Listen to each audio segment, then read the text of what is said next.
Comunidad, ¿cómo estás el día de hoy? Hoy me encuentro grabando desde Ciudad Lerdo de Tejada, Veracruz, en el campo de fútbol José Seoane Lavín, donde muchas de las ilusiones comienzan para gente como tú, para gente como yo, y desde aquí han nacido muchas ilusiones. Vamos a hacer eco juntos, vamos a hacer que las cosas sucedan, y en este momento les voy a presentar a un amigo, y van a ver de qué se trata el día de hoy.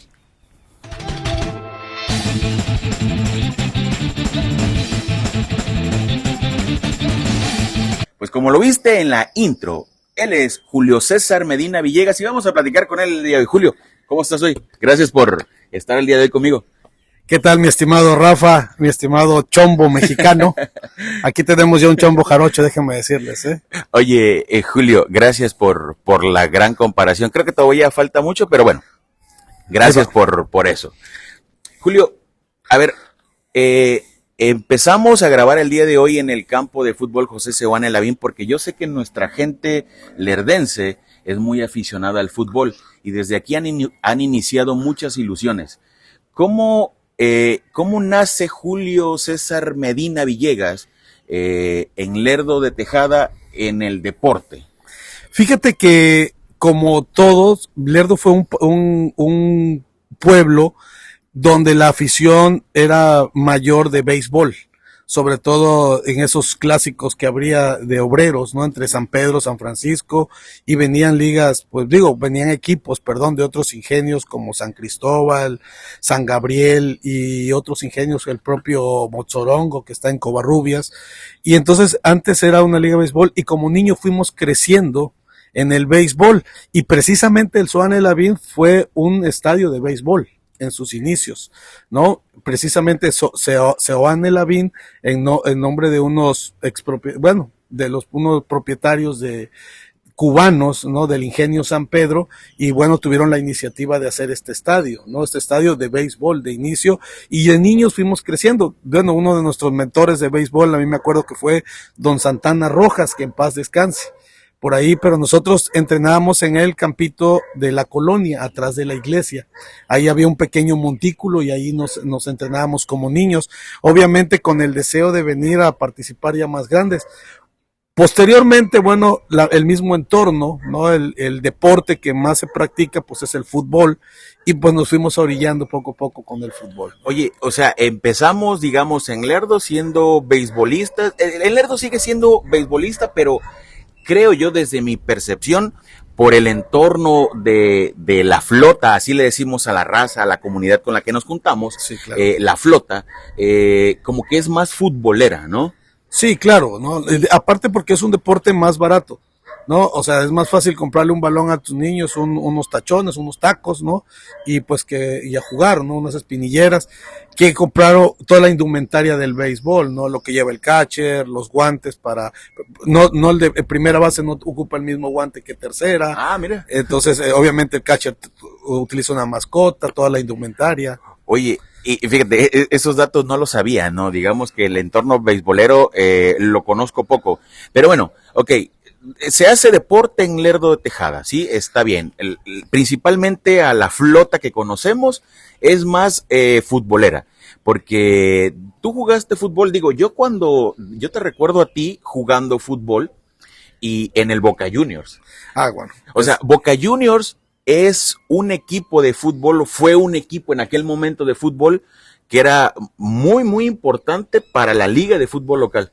Sí, de hecho, fíjate que los antecedentes de ese Boca Juniors, ya siendo niños, ya un poquito más grandecitos de 11, 12 años, digo, la infantil empezamos de 8 o 9 años con don Santana, de ahí nos fuimos degustando o fuimos inclinándonos más por el fútbol. Empezamos a ir a la cancha de fútbol donde jugaba en aquel entonces el equipo San Pedro, era la cancha que está enfrente al tanque de agua de aquí de la colonia Lázaro Cárdenas. Ahí antes había una cancha de fútbol y ahí empezamos todos, y ahí surge el equipo Boca Junior. Pero prácticamente su creador, ¿no? Fue don Pablo Muñoz, alias le decían don Cananea, ¿no? Don Pablito Muñoz.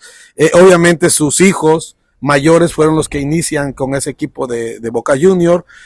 Posteriormente va creciendo generaciones y nos toca a nosotros, que son tus amigos y son mis amigos, y uno de ellos es hasta mi compadre. Bueno, de hecho nos decimos todos, nos decimos compadres, los famosos cananeas, ¿no? Los macana que les dicen también. Bueno, su papá fue el creador de ese Boca Junior. En ese Boca Junior venía a jugar gente de Alvarado, entre ellos muy conocido Pensado, ¿no? Venía Pensado y empezaron a llegar otros futbolistas tanto locales, o sea, pero venían también gente de Alvarado y se formó un equipo y creo que seguimos la esencia de ese Boca Junior. Posteriormente viene un torneo juvenil y mi hermano Chavo, el famoso El Chavo, forma para darle seguimiento a ese equipo de Don Pablo, porque pues éramos la misma barriada, éramos la misma flota. Chavo forma nuevamente un Boca Junior y Don Pablo, estando en vida, era nuestro jugador número 12, ¿no? Él siempre estuvo ahí y aparte ayudaba a Chavo en la dirección técnica, apoyaba también en el equipo, a pesar de que Chavo ya tenía el equipo, Don Pablo seguía ahí vigente. Y es un equipo de época, estamos hablando que, yo tengo 46 años y cuando tenía 12 años, Don Pablo funda Boca Juniors, o sea, estamos hablando que es un equipo que tiene más de 30 años, ¿no? Y lo seguimos, ¿no? En juveniles, después en segunda fuerza y después en primera fuerza, y en primera fuerza pues fuimos yo creo que hemos sido el único equipo que ha sido tricampeón en el torneo de liga de aquí de Lerdo de Tejada, ¿no? Sí, sí, porque de verdad es que mi primera historia de fútbol en Lerdo, o sea, mi corta memoria futbolística, la verdad es que yo deportista como tal nunca lo he sido, pero en mi corta historia de pensamiento futbolístico, el Boca Juniors siempre fue como el top de Lerdo. Sí, de hecho, fuimos un equipo, la verdad, nacido en el barrio de San Pedro, ¿no? O en la colonia Lázaro Cárdenas, porque de ahí son sus creadores, o de ahí radicaban. Don Pablo, ex obrero del Ingenio San Pedro, mi hermano Chavo, pues hijos de un ex obrero también del Ingenio San Pedro. Tanto mi padre como Don Pablo, bueno, que en paz descanse, pero pues ahí nacimos, pero fue un equipo como que se reforzaba de los jugadores de Poza Rica, de jugadores de Zacatal, de jugadores del centro de aquí de Lerdo, de jugadores de San Francisco, y después traemos gente de Cavada y nos reforzamos con Alvarado. Entonces traemos un equipo ahí como que muy cosmopolita regionalmente hablando, y siempre armábamos buenos equipos, ¿no? Oye, y Boca Juniors, fútbol llega a sus momentos top, pero esa es la historia futbolística de Julio, tuya. ¿Qué hace Julio en su juventud? Digo, yo sé que jugabas fútbol, pero estudias, ¿cuáles son tus inclinaciones? Digo, tú veías el fútbol como un deporte, como lo ve la mayoría de toda la flota, pero mucho de la flota quiere ser hasta profesional. ¿Tú en algún momento quisiste serlo o querías, o ya tenías pensado, visualizado irte sobre una carrera? Fíjate que cuando llega Santos de Lerdo, sí, mi pasión siempre ha sido el fútbol, ¿no? Tanto es así que a los 40 años, cuando cumplí 40, metimos al Boca Junior en el torneo de veteranos y también fuimos campeones, sí, ¿no? Sí, sí. Entonces, pero bueno, regresando, cuando surge Santos de Lerdo, yo tenía 16 años más o menos, 16, 17, en el intro que ya estás por salir de la prepa y empecé a entrenar, porque mi hermano Pepe el Simio, que le dicen, él era el entrenador de porteros, entonces me dio chance don Rafa Juárez, en aquel entonces, que era el técnico de Santos de Lerdo y Solar, y empezaron a seguir siendo visorías para chavos de 16 a 17, y fíjate, Rafa, que entrené con ellos, pero en ese lapso, ya tenía yo 17 años, tuve que ir a hacer mi examen de admisión, y mi mamá me dijo, ¿sabes qué? Tú vas a estudiar, cabrón. Yo ya estoy harto de tanto futbolista en la casa. La familia futbolera. Tú te tienes que estudiar. Y yo también me visualicé, siempre quise estudiar la carrera de licenciatura en economía y me fui a Monterrey. Estuve por allá en Monterrey alrededor de 7, 8 meses. Posteriormente me regreso a Veracruz y hago examen en la UB y pues bueno, gracias a Dios vuelvo a quedar en la misma carrera porque en Monterrey estuve en economía y quedé en la misma carrera, pero ahora en la Universidad Veracruzana. Oye, y economía, ¿por qué economía? Fíjate que hubo un boom, ¿no? Cuando Carlos Salinas de Gortari es presidente de la República de una manera porque sospechosa, Sí. ¿no? Digo, Muy ya, sospechosa. ya que uno entra se adentra más en la historia, sobre todo sociopolítica del país, pues te das cuenta que fue una elección amañada, fue una elección que los expertos dicen que la ganó Cuauhtémoc Cárdenas, sí, con ese movimiento de izquierda muy interesante, por cierto, que cómo viene a plasmar, bueno, estamos hablando del 88 y como en el 2018, ¿no? Imagínate toda la lucha que tuvo esa izquierda de 30 años, ¿no? Y entonces esa parte, de una u otra manera, el entrar, ahora sí, los Chicago Boys a la mexicana, ¿no? Que era Carlos Salinas de Gortari, Córdoba Montoya, Aspe Armella, todo ese séquito que eran economistas, el propio Ernesto Zedillo Ponce de León. Entonces todos ellos, o sea, que te generas y yo me pongo a leer y me acuerdo que leo la historia de Carlos Salinas y se me hizo interesante y se me hizo una carrera muy, algo que tenía que estudiar. Se me hizo algo de niño, ¿no? Estamos hablando de un chavo de 14 años. Yo decido que quería estudiar economía y bueno, gracias a Dios, aquí estamos, ¿no? Y la economía te ha llevado, entre otras cosas, a ser profesor de una escuela. Sí, fíjate que he dado en 4 universidades, ¿no? Diferentes materias. La ventaja de economía, digo, de la formación del economista, es que somos buenos en matemáticas porque vemos matemáticas la mitad de la carrera, ¿no? Somos una especie de ingenieros no tan especializados, simplemente muy buenos en matemáticas, sobre todo para hacer modelos econométricos y necesitamos forzosamente la matemática. Y posteriormente también es una carrera de mucha lectura. Entonces, de mucha teoría económica, políticas, doctrinas, economía del derecho, etcétera, ¿no? Entonces, todo eso, o derecho económico, como le llaman otros, entonces, toda esa parte me forma en 2 aspectos, ¿no? Y sobre todo la Universidad Veracruzana termina formando economistas muy sociales, que traen una dinámica o una manera de ver muy social. No somos tanto para empresas, estamos más hechos para el servicio público. Claro, un economista puede trabajar en cualquiera de los dos ramos, pero normalmente te vas inclinando y a mí me gusta mucho la vida pública. Ok, entonces has sido, entre otras cosas, catedrático maestro de 4 universidades. Tu primera experiencia para llegar a dar cátedra en una universidad, ¿cómo fue? Digo, ¿solicitaste un empleo? ¿Fuiste, tocaste la puerta? ¿Alguien te invitó? ¿Cómo sucede ese? Fíjate que es algo raro. Yo me voy a la frontera. En aquel entonces, en el 2000, yo salgo en el 2000, principios del 2000, enero, la graduación es en febrero. Economía como carrera tenía, digo, en el modelo anterior, ¿no? Porque ya ahorita con este modelo ya es totalmente diferente y los chavos de ahora van a decir, bueno, ¿y de qué me está hablando este dinosaurio, ¿no? Entonces, pero no, realmente el modelo anterior eran 9 semestres, digo, muy fijados, muy cuadrados con cierto número de materias y salgo y mi padre me dice en el 2000, dice, oye, ¿sabes qué? Pues hay una oportunidad de venirte acá, que ganó Vicente Fox, que van a venir para unas agencias aduanales y que hay gente que yo soy muy cercana a ellos y todo el show. Voy y al último no se hace nada, pero sin embargo con mi currículum en mano dicen, oye, pues están solicitando maestros en 2 universidades en Río Bravo, Tamaulipas. Ahí empezó mi aventura como maestro en el 2002. Y voy y entrego mi currículum y no había economistas.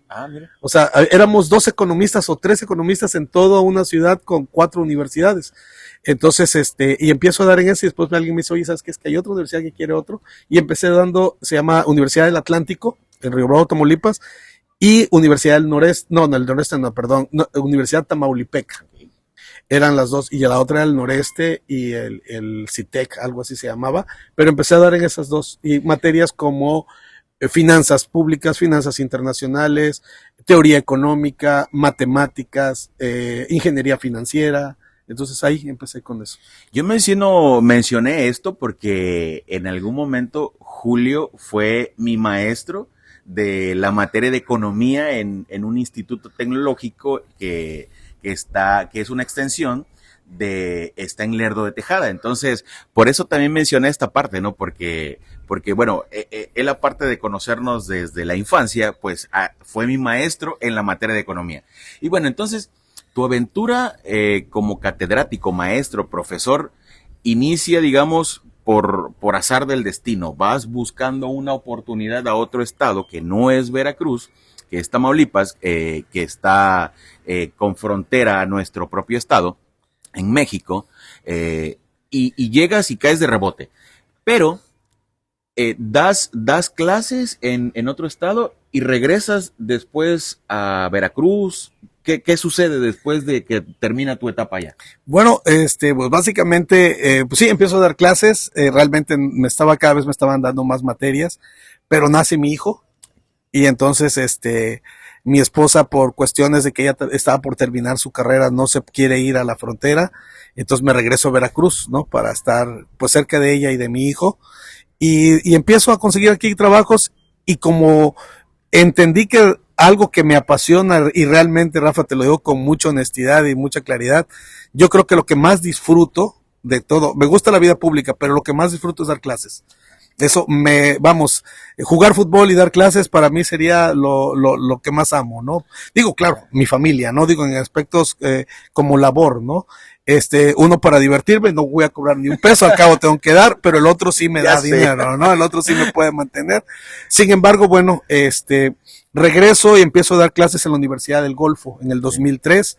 Después me invitan en el Centro de Estudios Superiores de los Tuxtlas, también ahí en San Andrés Tuxtla, y ahí doy clases. Entonces, no, te dije que eran 4, no, son 5, porque de repente después me invitan en el Instituto Tecnológico de Alvarado, Sí. que fue donde la extensión del Lerdo que te alcancé a dar clases, y si bien me acuerdo fue estadística 1 y estadística 2. Mira, oye, yo no lo recordaba tan no, claro. No. Y sí, bueno, entonces das clases, regresas, das clases en ciudades que están cerca del Lerdo. Bueno, aquí no había universidad. No, aquí no había universidad. Y bueno, ¿qué haces hoy en día? En el 2023, estamos en abril del 2023, después del fútbol de niñez, después de emigrar a otro estado, después de dar clases, después de regresar a tu estado, ¿qué haces en abril del 2023? Mira, en este momento, bueno, actualmente estoy colaborando con el Instituto Veracruzano de Desarrollo Municipal. Perfectamente está sectorizado a la Secretaría de Gobierno del Estado, o sea, la Secretaría de Gobierno del Gobierno del Estado. Estoy colaborando con ellos. Estaba como jefe del departamento administrativo. Ahorita hubo unos cambios y voy a estar como secretario técnico del director, ¿no? Entonces, básicamente, ¿qué hace ese instituto? Pues es el apoyo a los 212 municipios de programas que existen federales o estatales, pero sobre todo de la buena planeación, de la buena evaluación, de la buena dictaminación de los recursos, ¿no? Nosotros ahorita estamos muy enfocados en el tema de el presupuesto basado en resultados, ¿no? Y cómo están cumpliendo de acuerdo a lo que ellos han planeado, que déjame darte un pequeño paréntesis, una pequeña crítica o una gran crítica, no a los municipios que están actualmente, sino a los que yo tengo el gusto de venir viendo de muchos años y para acá, y es el gran problema que tienen de planeación. Cuando tú manejas dinero público, tienes que saber planear. Porque si no planeas, simplemente el recurso público no lo ejerces o no lo optimizas a donde debe de ir realmente aplicado. Y eso es el gran problema y el instituto sirve para eso. Ahora, muchos hacen caso, otros no. Muchos les puedes decir, puedes hacerlo de esta manera, pero pues infortunadamente a veces no lo entiende. A ver, dijiste muchas palabras técnicas que yo estoy seguro que tú las conoces, porque cuando uno te escucha hablar, uno sabe que las conoces. Pero habemos gente que nos dedicamos a hacer otras cosas, habemos gente que no sabemos nada de esto. Digo, puede ser ingeniero, puede ser abogado, etcétera, médico. Pero para fines prácticos, para que toda la raza, para que toda la banda y la comunidad y la flota conozca o sepa, todo eso es, ¿qué? Planeación, supervisión. Es correcto. Ahora sí, como lo básico que muchos aprenden en la administración, ¿no? Hasta en la prepa, ¿no? Que es planear, organizar control y evaluación. Ok, entonces, hay Buena dirección, desde luego, ¿no? hay una posición, digamos, dentro del gobierno estatal, ¿es correcto? Sí, claro. Ok, y se dedica a supervisar, planear, medir. Más que nada que dedicarnos a eso, nos dedicamos a dar herramientas, Okay. a decirles a los municipios, sabes que tu plan, puedo checarlo, puedo evaluarlo, puedo revisarlo, y los municipios muchos dicen, ok, hazlo, ¿no?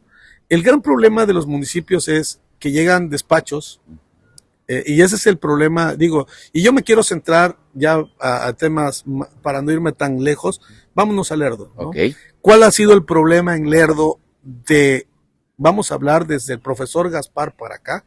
Estamos hablando 2010. El profesor Gaspar fue un presidente municipal de Lerdo de Tejada. Para acá hubo siempre un error de planeación. Hacían planes municipales de escritorio, porque es un requisito que te obliga la Constitución Política, primero la Carta Magna, ¿no? La Constitución Política de los Estados Unidos Mexicanos, posteriormente la propia Constitución del Estado de Veracruz, y de ahí las leyes que se están emanando, ¿no? La Ley de Planeación General, que es la federal, y la Ley de Planeación del Estado de Veracruz, y más toda la normatividad vigente. Todo eso, muchos lo que hacen es, como la ley me obliga, lo hago. Hablo a un despacho, viene en un escritorio, lo hace. No hace un diagnóstico del municipio, o sea, no saben cuáles son las causas. Por ejemplo, ¿a poco no se daban cuenta de que la productividad o que el rendimiento o los manejos que estaba haciendo el gerente o dueño de San Francisco cada año iban mermando? ¿A poco no se daban cuenta de eso? ¿Por qué? Porque no había un diagnóstico. ¿Qué se pudo haber hecho antes del cierre de San Francisco? Se pudieron haber hecho muchas cosas. San Francisco es una empresa, es un ingenio azucarero, San Francisco el Naranjal, que se encuentra en Lerdo de Tejada y que, bueno, desafortunadamente cerró y, bueno, un caos total económicamente. Es un caos total económicamente. Entonces, a veces, y hablamos de economía de eso, ¿no? Entonces, el error se llama diagnóstico.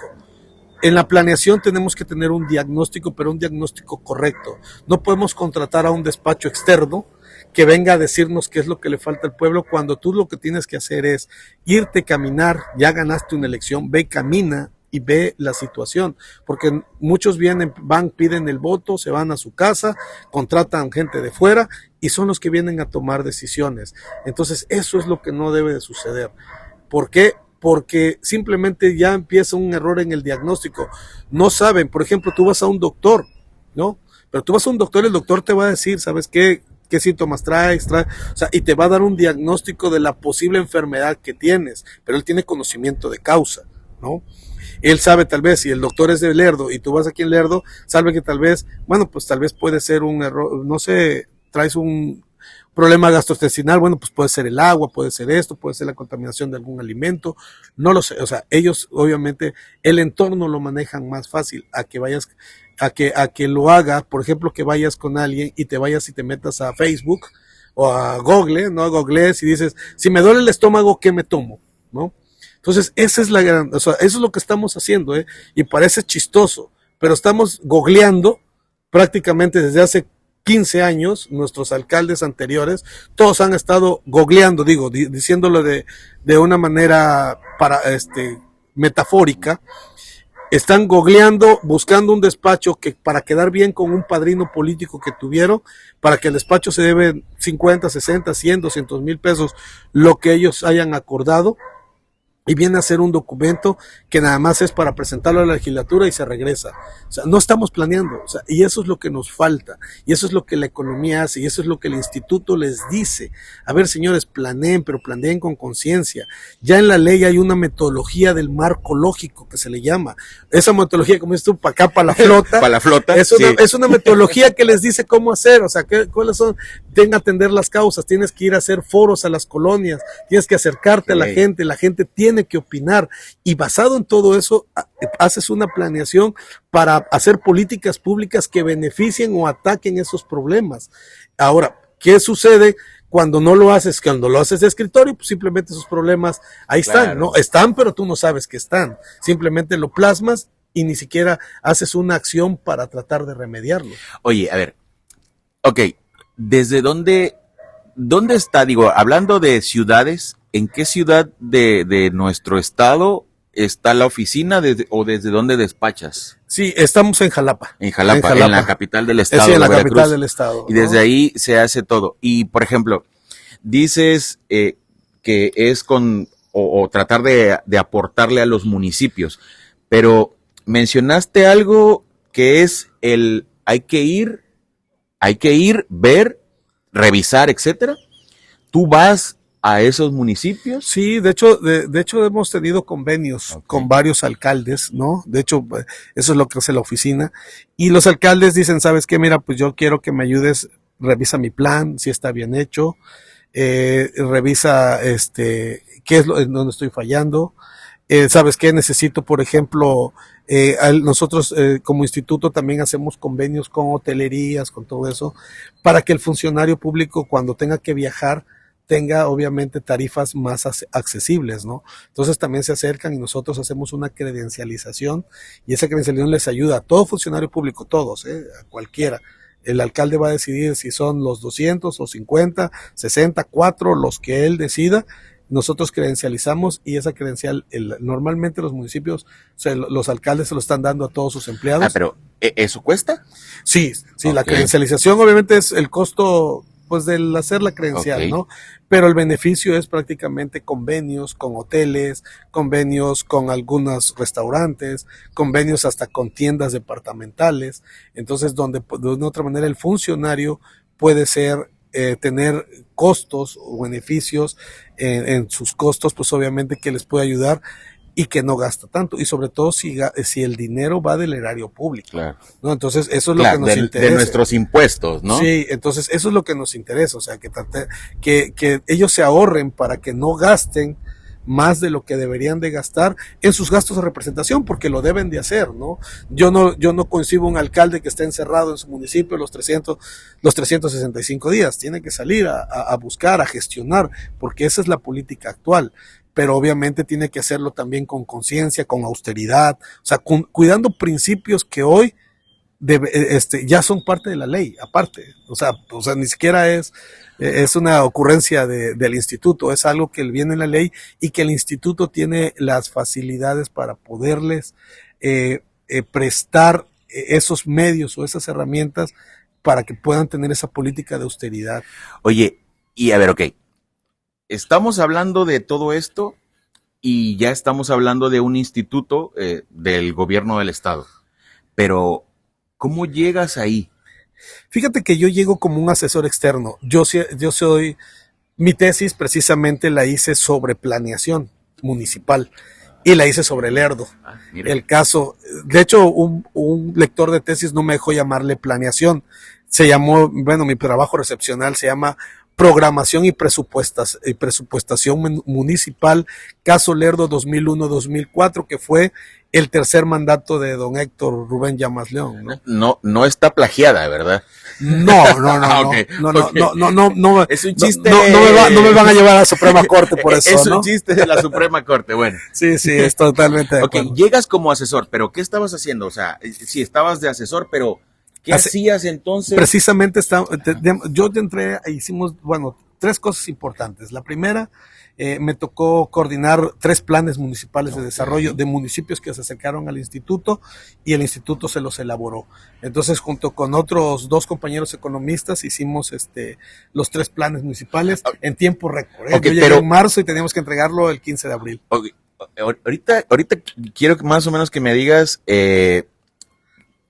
digo, de forma básica, porque no todos entendemos lo mismo, cómo se elabora un plan, pero cuando dices que llegas por asesor externos con un grupo de personas, ¿tú estabas haciendo qué? O sea, ¿tú tenías o con un despacho colaborabas o algo? De hecho, fíjate que ahora sí, emprendiendo, me fui ahora sí con una mano adelante y otra atrás de Lerdo, me fui a Jalapa a ofrecer mis servicios y con un grupo de amigos, de repente uno tenía un despacho y hacíamos proyectos. Por ejemplo, hicimos un proyecto que se llamaba Vocaciones Productivas e Industriales en la zona metropolitana, Poza Rica, Tihuatlán, Cazones de Herrera, Coatzintla y Papantla. Okay. Entonces por ahí empezamos un proyecto con la Secretaría de Desarrollo Económico y Portuario del Estado de Veracruz. En ese lapso me topo al director del INVEDEM, que fue compañero de la Facultad de Economía. Entonces, a través de él, ¿no? Me dice, oye, ¿sabes qué? Pues también apóyame ahí, ¿cómo andas? Le dije, pues canijo, ando rascándole, ¿no? Pero gracias a Dios también una empresa privada de una constructora me ofrece, y entonces estaba en Minatitlán haciendo pues una auditoría administrativa de una constructora que tenía una obra en la planta Lázaro Cárdenas, ahí en Minatitlán, que es la refinería, ¿no? Entonces andaba partido ahí, ¿no? De un lado para otro, hasta que en junio me invitan a trabajar formalmente ya como parte de la plantilla en el Instituto Veracruzano. O sea, yo estaba como externo y hace un año que llegué, y después, bueno, voy formando parte de la plantilla. Ok, ¿no? O sea, digo, llegas al gobierno del estado de Veracruz, pero ahorita es una especie de cosechar ya las mieles. Pero llegaste tocando puertas, ¿no? Me dices que te fuiste con una mano adelante, otra atrás. Sí, claro. O sea, para tocar puertas, a ver la que se abriera, con un grupo de amigos, hacían algo, ofreciendo servicios. Digo, a veces uno de repente ve a alguien y dice, oye, qué bien le va, ¿no? Pero uno no sabe que detrás también hay muchas puertas que se han tocado. Sí, no, y sobre todo que hay veces que no solamente llegas y al otro día la puerta se abre, ¿no? O sea, a veces yo me aventé creo que 3, 4 meses en Jalapa haciendo proyectos sin recibir un peso, ¿no? Y financiándolo, y con los poquitos ahorros que tenía con mi esposa, pues ahí fuimos dando, viviendo en un cuartito, ¿no? Entonces ya después te va dando para rentar un departamento, pero primero llegas con una camita, ¿no? Y si es colchoneta, pues ni modo, entrarle a la colchoneta, no pasa nada. Digo, nadie se ha muerto de eso, sí, ¿no? Sí. Entonces, lo sé. Entonces, y es una batalla, mi Rafa, es una batalla diaria, pero no creo que es de Julio, es una batalla diaria de miles o a veces hasta de millones de mexicanos día a día, ¿no? Sí, lo sé, te decía yo, lo sé porque antes de entrar a cámara, bueno, veíamos parte del equipo que tenemos para todo esto, ¿no? Y hoy, bueno, tenemos más equipo. Le platicaba yo con Julio, digamos, tras bambalinas, donde le mencionaba yo que tengo un trabajo. Esto básicamente es algo que me gusta hacer y me gusta compartir, y me gusta mucho platicar, y espero que esto se alargue por mucho tiempo y con muchas más personas del Lerdo, porque yo soy de aquí y emigré en algún momento de mi vida para tocar más puertas, y así, al igual que tú y al igual que muchísima banda, neta, al igual que muchísima banda, a mí me ha tocado vivir solo, pasar Navidades, pasar Año Nuevo solo, y en un lugar donde ni cama tuve la primera vez. Entonces es difícil, ¿no? Digo, ya que estamos creciendo y tenemos la oportunidad de hacer cosas nuevas o diferentes y nos empieza a ir mejor, puta, qué chingón, porque te has roto la madre, has hecho muchas cosas duras, difíciles, y bueno, los resultados se van dando. Pero Julio, a ver, estamos hablando de cosas o cuestiones políticas. Julio, tú fuiste precandidato. No, fui candidato. Fuiste candidato, fui candidato. A ser alcalde de nuestro municipio, Lerdo de Tejada. A ver, parte de esa historia. ¿Por qué querías hacerlo? ¿Qué pasó? ¿Qué no pasó? Cuéntame esa historia. Brevemente, fíjate que, bueno, siempre inquietudes tuvimos, ¿no? Mi gran mentor en esto, obviamente fue Héctor Rubén. Yo siempre he dicho que de mis maestros fue por la manera de llevar una política social, un tipo muy cercano a la gente. Sí. Yo creo que muchos crecimos admirándolo, sí. A pesar de que él era una persona sin estudios.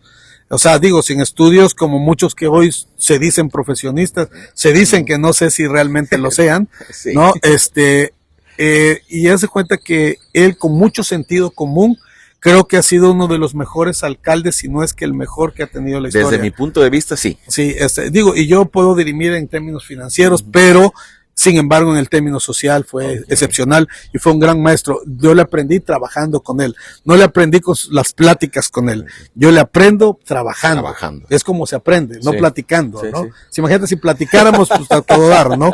Si aprendieras haciendo las cosas platicando, pues todo el mundo fuéramos profesionales, ¿no? Pero posteriormente, otro gran maestro que que me quita el miedo para poder hablar en público fue Álvaro Flores Rojas, Okay. Que fue gerente en Banorte.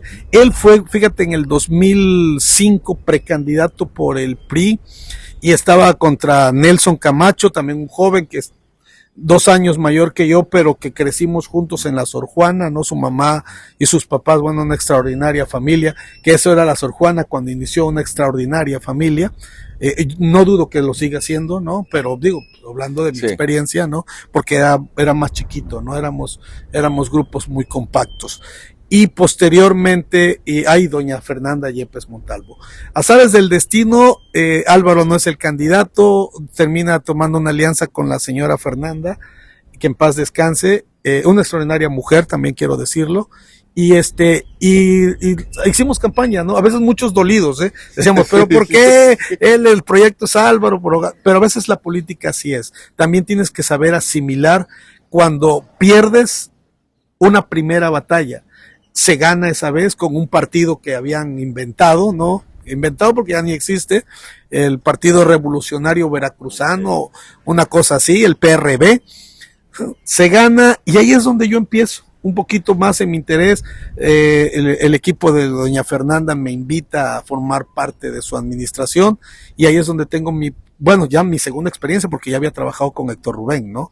Y entonces, y tengo mi segunda experiencia. Entonces, ellos dos me impulsan, ¿no? Y entonces sigo metido, de repente me voy de Lerdo un tiempo, regreso, y me invita, el profesor Gaspar a su campaña. Yo trabajaba en gobierno del estado, estaba trabajando en la Secretaría de Desarrollo Económico, estaba como jefe de un centro de desarrollo empresarial en Coaxacualcos y había abierto un negocio y entonces ahí andaba, ¿no? Entre mi negocio, la famosa cantera, ¿no?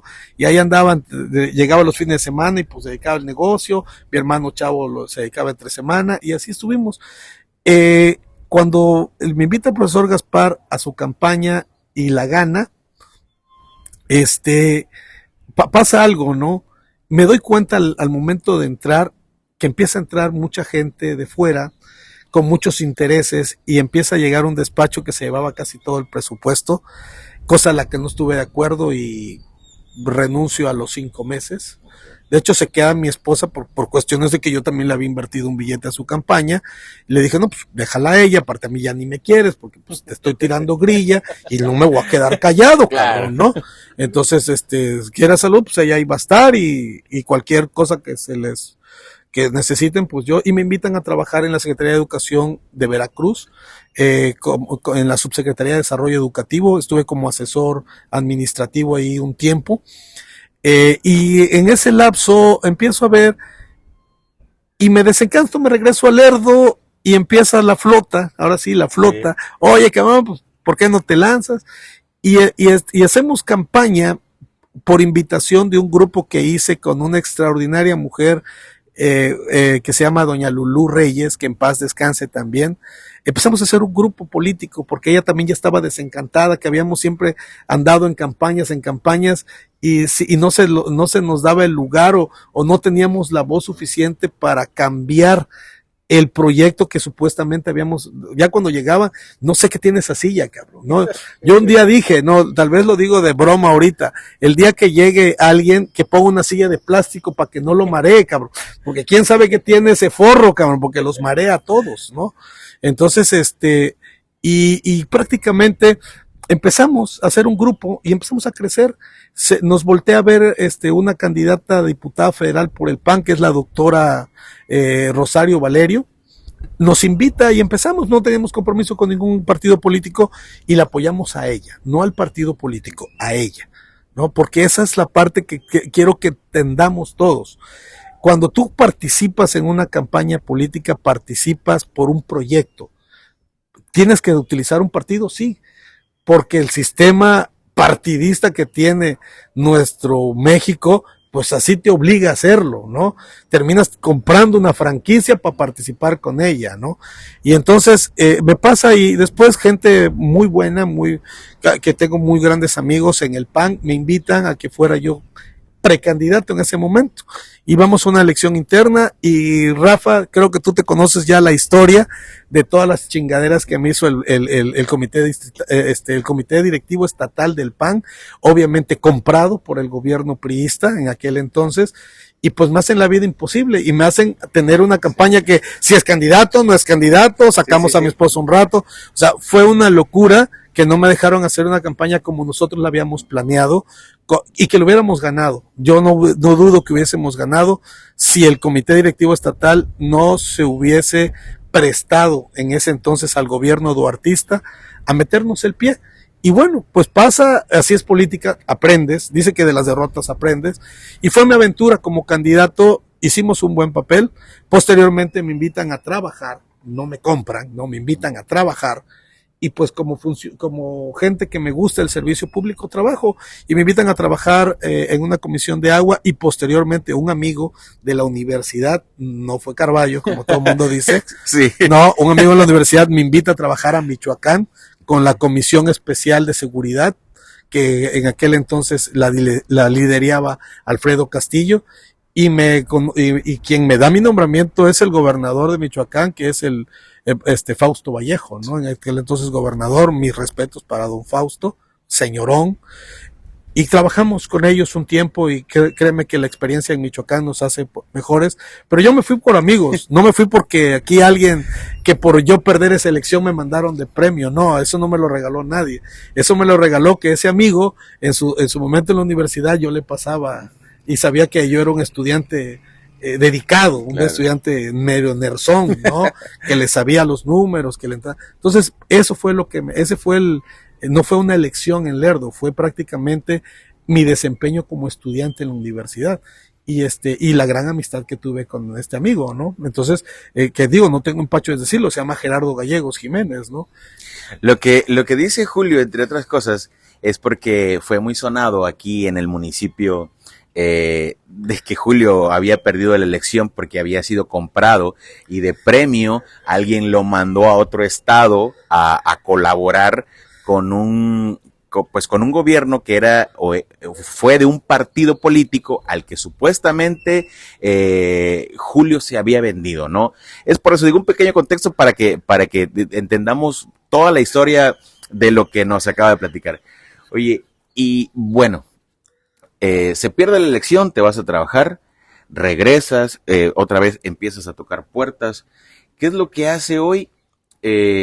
Julio, digo, ya sé que haces esto, estás en la comisión, pero ¿a dónde te ves? Como las clásicas preguntas cuando uno va a conseguir un empleo. Es correcto. Julio, ¿dónde te ves en 5 años? ¿Qué quieres hacer?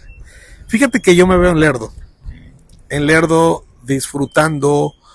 Mis hijos ya, uno está en la universidad, está en 6º semestre, mi niña está en 4º de Cebetis, o sea, estamos hablando que en un año está emigrando de Lerdo y se queda su mamá sola, ¿no? Y yo puedo estar en Jalapa con ellos, pero pues yo también me casé con una mujer, claro, los hijos son prestados, sí, ¿no? Entonces yo me veo en Lerdo con mi esposa, poniendo un negocio, no sé de qué, pero estando acá.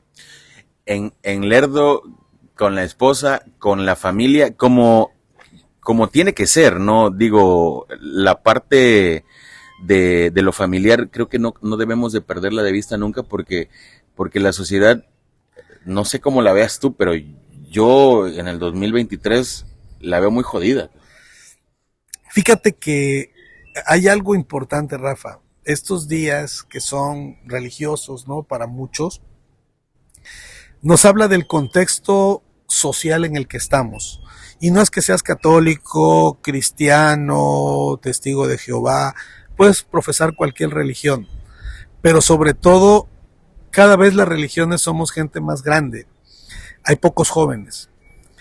No sé qué nuestra generación que hemos ido perdiendo, pero nuestros hijos cada vez se van desinteresando más, se informan o se malinforman en las redes y se vuelven críticos, que no saben de qué critican, ¿no?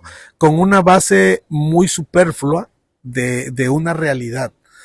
Ese es el gran problema. O sea, también hay esa pérdida, como dices tú, es un 2023 perdido, pero yo creo que va a haber un 2024 y un 2025 todavía más espeluznante, ¿eh? Peor. Julio, la verdad es que, mira, qué gusto que hoy hayas tenido la oportunidad de compartir con nosotros parte de esta historia. Igual y muchas cosas se quedan por contar. Comunidad, no es que mi proyecto sea solamente platicar con gente de Lerdo, pero cuando uno tiene la oportunidad con platicar con gente que puede aportarte algo para que hagamos eco, siempre es bueno compartirlo. La verdad es que de aquí o de otra galaxia, la intención es que hagamos eco y no solamente hablemos de emigración o de trabajo, sino que tenga uno la oportunidad de compartir como lo hacemos el día de hoy con los amigos de la infancia y que podamos aportar algo a lo que se pueda, de verdad. Estamos de repente hartos hasta la madre de ver, de escuchar pendejadas, de verdad, pendejadas todo el bendito tiempo, y que esas pendejadas hoy, dijera la chaviza, son las que rifan, ¿no? Y cuando haces proyectos que pretenden aportar, de verdad se quedan en el olvido. Esperemos hacer eco muchísimo, esperemos hacer que esto retumbe, y esto u otras cosas, pero si uno hace las cosas bien, vamos a empezar intentando querer hacerlas bien, vamos después a hacerlas bien, y vamos a apoyar lo que podamos apoyar, puta, eso está cabrón, eso está chido, y bueno, de eso se trata esto, Julio. Claro, no, y sobre todo, mira, Rafa, lo que hay que importar, ahorita lo que importa son las generaciones que vienen. Los chicos de 11 años para abajo, y yo veo bien, yo creo que una de las grandes formaciones, cómo podemos ir cambiando ese entorno, es ese niño distraerlo aquí. Antes los papás nos querían sacar del campo sí, para meternos a la casa. Sí. Hoy los padres queremos sacarlos al campo sí, para que ya salgan sí, de la casa, porque créeme que es saludable, el aire, todo el mundo vamos al campo a respirar aire fresco. Y creo que nosotros hemos ido quitándole a nuestros hijos por nuestro trabajo, porque a veces, ay, estoy más tranquilo, porque allá no se van a raspar y ahí lo tenemos en su recámara jugando Xbox, metiéndose a las redes, Yo creo que estamos en un punto de inflexión importante. ¿Qué tenemos que hacer? Todos esos niños de 11, 12 años hacia abajo, hay que empezarlos a llevarlos a una actividad. Si les gusta el fútbol, si les gusta el béisbol, si les gusta el voleibol, si les gusta el simple atletismo, si les gusta jugar con la tierra, señores, eso, créanmelo, es una muy buena infancia, porque infortunadamente las redes nos enseñan muchas cosas, nos facilitan la información, pero también estamos expensas a que nos puedan contaminar con cosas que realmente en última vamos a generar, vamos, lo decía Einstein, no lo dije yo, ¿no?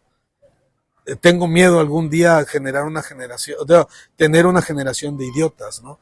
Y no quiero decir de idiotas que sean tontos, o sea, de idiotas es que solamente tengan un solo enfoque y miren para un solo lado y no miren alrededor lo que está pasando, porque eso es lo que estamos haciendo una juventud muy lineal, ¿no? Sin tener una visión o con cierta miopía en muchas cosas.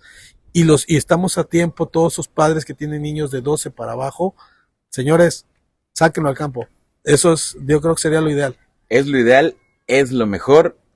Bueno, comunidad, muchísimas gracias por habernos visto el día de hoy. Julio, muchísimas gracias por haberme dado el espacio para que podamos compartir. Créanme, estamos grabando bastante temprano y bueno, el día de hoy hay que hacer eco, hoy, mañana y siempre. Julio, gracias. Rafa, muchas gracias, hermano. No, hombre, acá para salida. No, qué gusto. Hasta luego. Gracias. Hermano, qué gusto, cabrón. Hombre, chido, chido.